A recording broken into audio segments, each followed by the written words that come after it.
Do you get this feeling that you need to be doing something and you just go blank?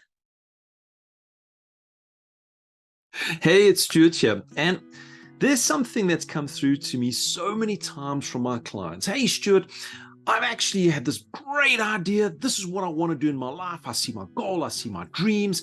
This is really where I want to go. And then I start to procrastinate. I sit back and I want to do it, but then suddenly I'm falling into this space, and it's almost like a vegetative space where I just can't go forward. What can I do? Well, here, let me share something with you.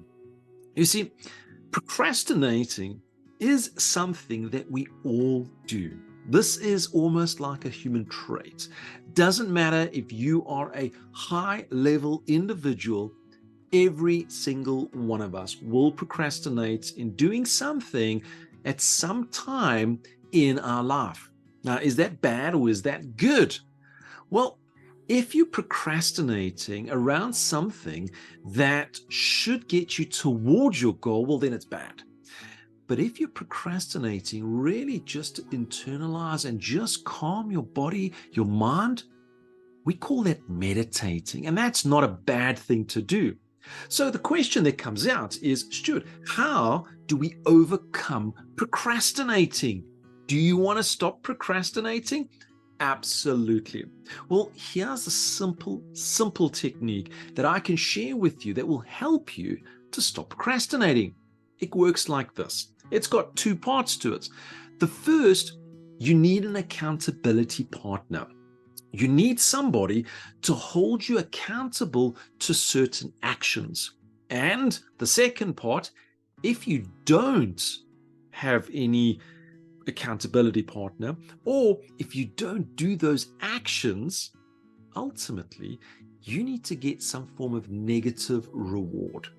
So first up is, how do we identify what we can and what we can't procrastinate on? Well, it's quite straightforward and simple. You need to identify those goals that you want in your life. You need to work it all the way back on the activities that needs to happen. Those activities you cannot procrastinate on. You need to focus on them. When you've got your accountability partner, you share it with them. Hey, this is what I'm going to do. I'm going to do X amount of calls a day, or I'm going to make X amount of appointments in a week. And what you need to do is they need to hold you accountable to it. Now, at the end of the day, end of the week, if you've not done it, there needs to be a negative reward.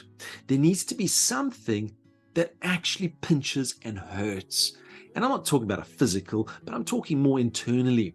You see, when you're held accountable to something and you don't do it, most of the time, there's no negativity. There's nothing kind of saying, well, hey, you didn't do it, tough.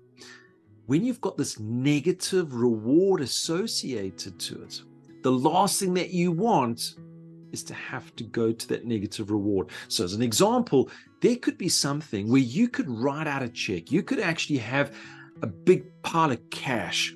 And if you don't do it, that cash is going to be handed over to somebody else. Now, it could be to somebody else that you don't really like. So you'll be giving them money away.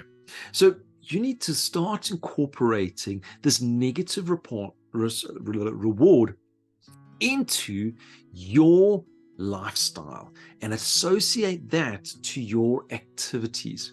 When you put that together, you're going to find that you're going to overcome that procrastination. You're going to focus on the work ahead. Those particular activities, you're going to start hitting those outcomes and those goals. So make sure that you've got that negative reward. It doesn't sound nice, but have that negative reward.